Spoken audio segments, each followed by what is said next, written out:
Good morning, Bretton Wood. How are we? Good. Thanks for, this will kick in at some point. Thanks for letting me come back. There I was, right? Got you with that one. If you were asleep a second ago, we got you now. So thanks for letting me be with you again this morning. Truly is a privilege and a pleasure. If you were here last week, my name is Chris Carter, and Pastor Jeff and I have been friends for a few years now, and it truly is a privilege just to be with you guys. Last week, I've been a pastor for 30 years. Last week I shared that for, frankly, maybe all of those, at least the majority of those years, death has always weirded me out. Like, it's always been an uncomfortable place. And if we're honest, I think as a people, as a culture and a community, it is weird for all of us. Like, we recognize that death is something that's coming for all of us. None of us will escape it unless the Lord decides to come back before we die. But if that's not the case, then we're all going to experience that. And I know when you start a talking about death, it's always like, oh man. But last week I joked and blamed Pastor Jeff because he's in this series, and you guys are in this series called Life After. I love that phrase, Life After Life, because even though death is weird for us, because it is a little weird, it is foreign to us. It was not how God created us in the beginning. It is the reality that we face now. And so last week we asked, how do we have that perspective of life after life, where death is not something that we fear, although it might feel foreign. And it doesn't mean that we're not sad when it comes to our loved ones. Certainly we'll miss the people that we care about. But how do we have that perspective, instead of it being the end or this thing to fear, that rather it is just part of life. It is life after life. And I suggested that we get to that perspective by saturating ourselves in the Scriptures, by drawing closer and closer to Jesus. And we do that by knowing Him more, and we do that especially by spending time in the Scriptures. We looked at Psalm 23, well, we started there, and I promise we will finish it this morning. I know last week we started 5 words, 20 minutes. Oh no, who let this guy in the building? I get it.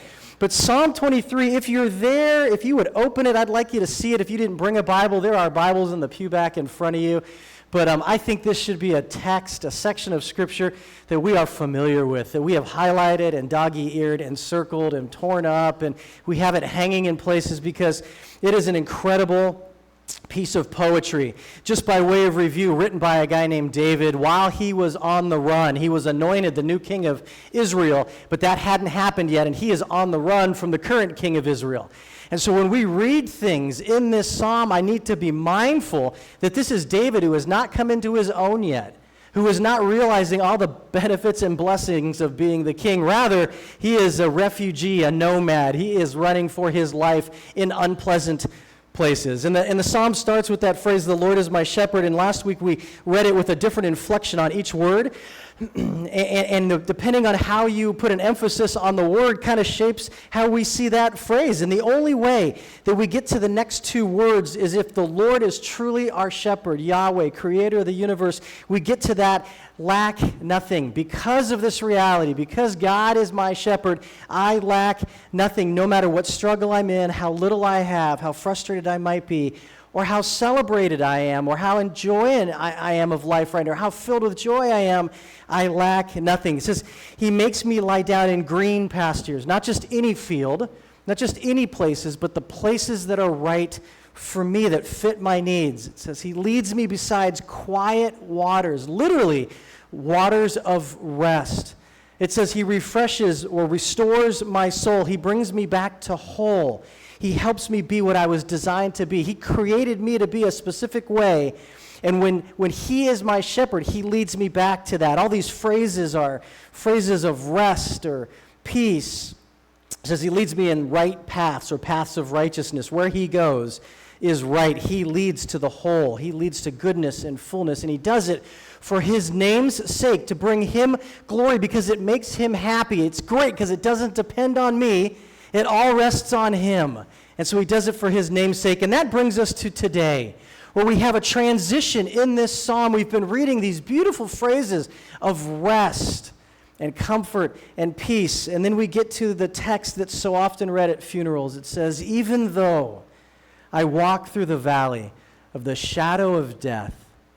Many of us probably have that committed to memory, right? We've heard that so many times, even though those two words literally mean also that. So we've been reading all these phrases. David has been writing these lines of poetry that bring the sense of peace and shalom. And then in this transition, he says, but also that, also when, also. So I know that the Lord is my shepherd when life is full of peace and good, but also when life is going through valleys of the shadow of death. The literal translation is the darkest valley or the deepest darkness. We will go through valleys. I look around the room, guys, we're all old enough to know that. We know that life is not all sunshine and roses. It is times of that. But it is also times of valleys. This section is most read at funerals because I think it brings some sense of comfort. There's an author named Philip Keller who writes a book called A Shepherd's Look at Psalm 23. He was a shepherd early in life, turned to pastor theologian. He says this about this passage. He says, it is customary to use this verse as a consolation to those who are passing through the dark valley of death. But even here, for the child of God, death is not an end, but merely a door into a higher and more exalted life of intimate contact with Christ. Death is but a dark valley opening out into an eternity of delight with God. It's not something to fear, but an experience through which one passes on the path to a more perfect life. Like you can't get there if you don't go through this. And that is the reality of dark valleys. It's interesting because it says, even though I walk through, you're not stalled at, you don't stand and stare, you don't fret, you don't decide to choose to not to. Make sense? Even though I walk through, there is a walk through. We're not stalled. We move through. This could be death. It could be literal death that opens to life. It could be watching the death of a loved one, which is a valley of darkness. But this could also mean the idea of acceptance of life's challenges. There are no mountaintops without valleys. You recognize that. You cannot get to this if we don't pass through those valleys of the shadow of death. And they are mine to go through. They smell like death. They are unpleasant. And yet we have those periods in history. It's interesting. It says, even though I walk through the valley of shadow of death, the next line there, do you see it? I will fear no evil. Why? Because you're with me. Because you're with me. I have nothing to be afraid about because you're with me. That's such an important word, guys, with. It doesn't say because he's looking over me, which would be nice, but it doesn't say he's looking over me. It doesn't say he's waiting on the other side for me, which I think is true. When we talk about death, Jesus is waiting on that other side for us, but it says in the valley, he is with me. He walks with me in that valley. With is a partner term. God is in the valley with us. There is something incredibly comforting about that. Whenever I do funerals, not my favorite thing to do as a pastor, and yet a privilege to do them, I make 3 points, and one of those points is simply that God hurts when we hurt. I think that that's absolutely true. Pastor Jeff a few weeks ago talked about the story in Jesus' life when his friend Lazarus dies, and it's some days that pass, and Jesus shows up, and Jesus knows what Jesus is going to do. Jesus knows he's going to tell Lazarus to come out of the tomb, that Lazarus isn't truly dead. He was dead, but he wasn't going to be truly dead in Jesus' economy, and yet it says that Jesus wept. Why was Jesus so sad and so hurting? And I think it's because of the sadness he saw in the rest of his friends, right? God hurts when we hurt. That's incredibly comforting. This is what allows us to not fear. This is what brings peace and comfort and shalom, even in the valley of the shadow of death. Well, the poem goes on and it says, your rod and your staff, they comfort me. And maybe you're well aware because we've had so many Christmas pageants by now of what the shepherd's crook looks like, the shepherd's staff. But the shepherd actually carried 2 tools.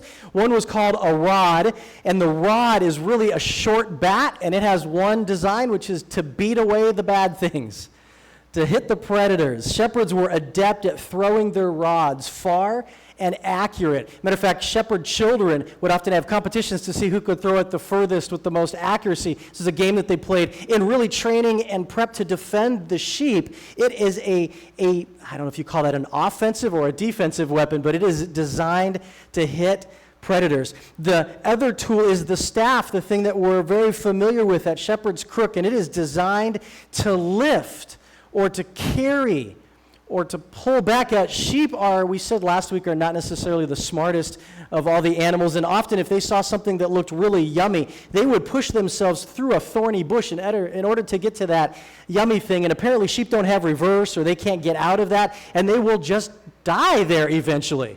And so it's the shepherd's job to use that staff and drag those sheep out of those dangerous predicaments. If you live in a place where there's lots of sheep and shepherding, you would often see a shepherd walking with his sheep, and with one particular sheep, maybe it's a sheep that he has a particular fondness for, although I tend to think it's probably a sheep that needs a little extra attention, like junior high boys in school sometimes need. If you guys ever were teachers, you knew where you put those kids, right? Right next to you, front row. And so often you would see a shepherd walking next to a particular sheep with his staff just lightly touching that sheep. As a reminder to the sheep that he's there, I think a comfort to the sheep, almost a picture of walking hand in hand. When your children were small, maybe they were in an uncomfortable place, you went to a place with lots of people, they would reach up and grab your hand just as a reminder that you were there.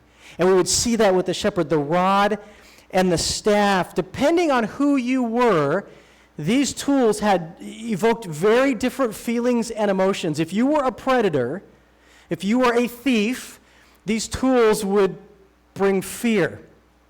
These tools would bring a sense of, I'm not going to play with those sheep because that shepherd means business. But if you were a sheep, if you were one of the flock, those tools would bring comfort and a sense of peace. For those whose shepherd is God, that's where this whole thing starts. The Lord is my shepherd. For those of us whose shepherd is God, there is only comfort. For the sheep of the king, there isn't fear. The poem goes on and it says, you prepare a table before me in the presence of mine enemies. And this section always confused me. This seemed so odd. I don't know, I had pictures of Narnia in my head with tables of food out on the battlefield, and this seemed so strange. I'm I don't understand this. And it could be that this is referring to that final banquet that we're all going to be at, the wedding feast of the Lamb, where we're going to sit elbow to elbow with believers from all time, and Jesus will be there, and it will be a great feast, a great party. It could be that. But in this last year, I've been trying to think a little more Jewish. How would the original Jewish hearers have heard this? And I think what this conjures up in the original mind is images of worship. That word table. The table was a very specific item that was in the tabernacle, in the temple. The Jews had this place where they worshiped. When they were roaming through the desert, it was called the tabernacle. It was this giant tent that was mobile. They would set it up and they'd be in a place for a while. Then they'd have to tear it down. Sounds terrible, by the way, because it's this massive structure with all these implements. And in the very center of the tabernacle, later once temples are built, and there are a couple of buildings of temple, same idea. Very center was the most holy place called the Holy of Holies. And in the very center of that was the table. And on the table had these items of worship that were very important, meant a ton to the Jews. When they saw it, they were reminded of their history. This is where these instruments of worship were placed. In the Jewish economy, they viewed the temple, the tabernacle, the table, as the place where heaven, which in their mind was the realm of God, and earth, which is the realm of people, touched. And in these places where heaven and earth touched, in the way that they thought, was where you met with God. And so we see that in the Old Testament. We see Jews going to the tabernacle, going to the temple to have interactions with God.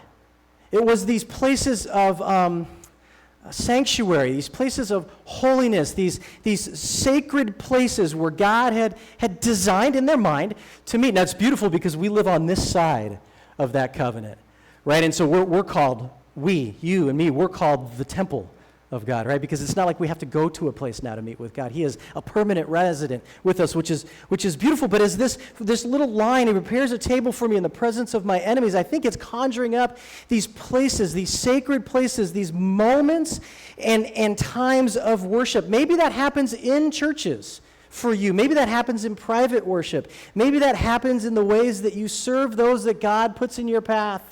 Last week, you guys were talking about how you go to the local laundromat and you're just serving the people there. I think those are sacred places.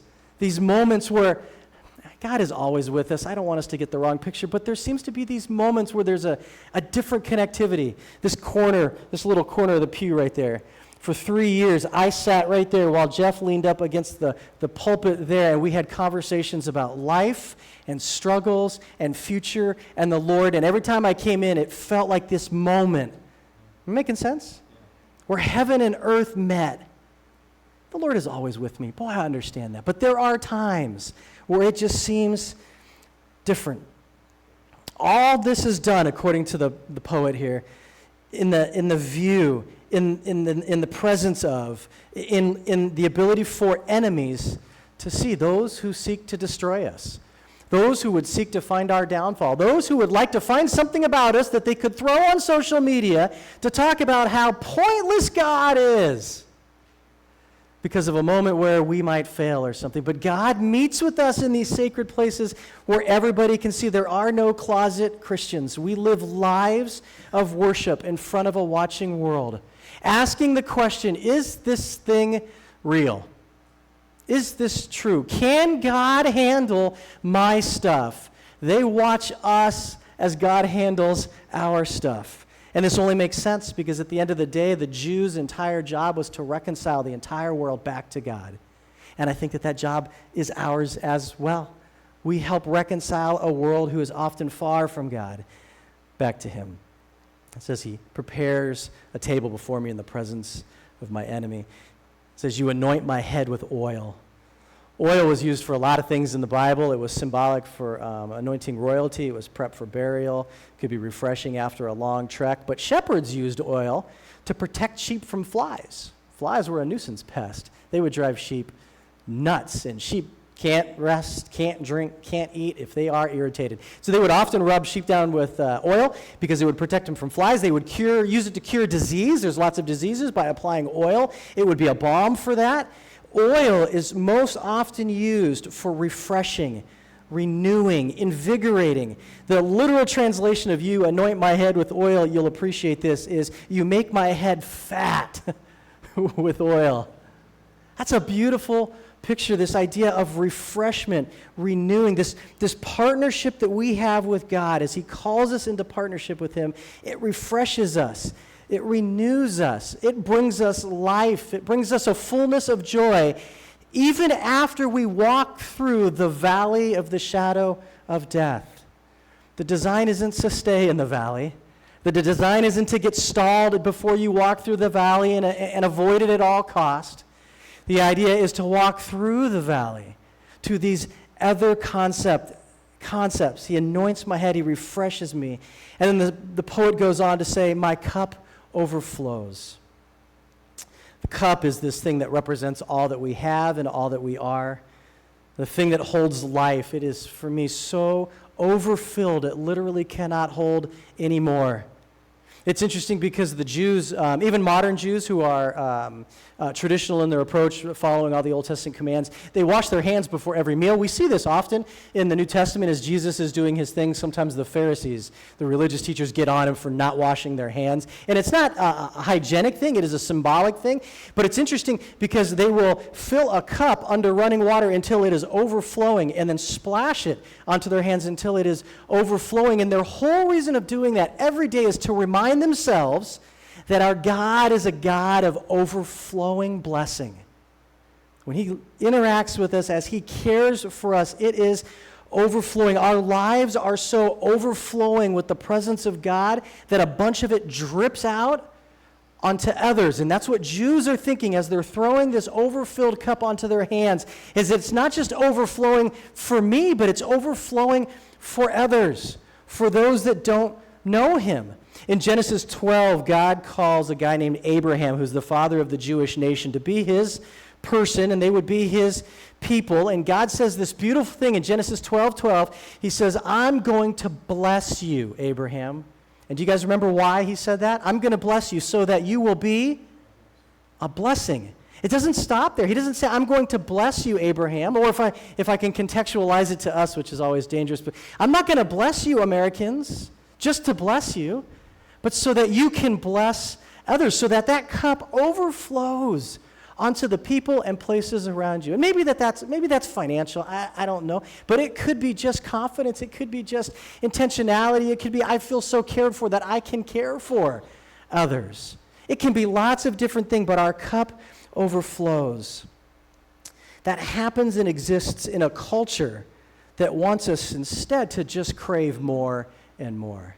The culture says your cup isn't big enough, you need a bigger cup. You need more things, stuff, time, leisure, money, spouses, energy, sleep, vacation, you name a thing, and those things are all probably good things. Our culture says you need more, and you have to crave more and more and more. And yet the psalmist, David, as he's living in desert caves, says, my cup overflows. I have so much. It's able to pour out to others. Have you ever felt those moments, maybe, where God's presence and your presence connect in a really tangible ways? Where you've sensed that your cup is so overflowing, like those are just a taste of the life to come, of the life after life. Now everything is just like looking through a mirror dimly, or into a mirror dimly, or a window that is kind of dirty and foggy and fuzzy and we can't completely see. But one day it will be crystal clear, a taste of the life to come. Phrases of generosity, bounty, blessing, a sense of abundance. Right? The psalmist begins to bring us to a close. He says, surely goodness and mercy will follow me all the days of my life. This is an outcome of all the previous lines, right? God's goodness and his mercy, literally hesed, loving kindness, his loving kindness, it chases after me. I don't know how well this will land, but sometimes when I don't feel God's loving kindness, because there are times where that is true. Amen? We just don't feel it. Feelings are very fleeting, by the way, not to be trusted all the time. But sometimes I wonder, am I just running too fast? Am I just going a different direction?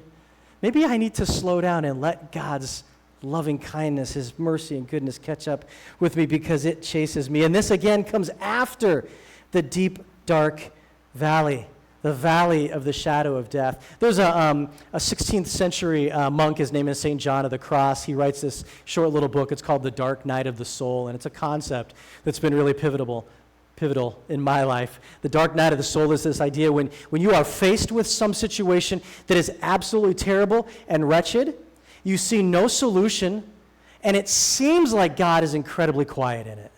That is the dark night of the soul. He says those are the valleys of the shadow of death. He says you have to go through those. He says it's on the other side of those that real discipleship takes place. That going through those are the things that grow us in a way to know God in a completely different level. And all of this only comes in following the Good Shepherd.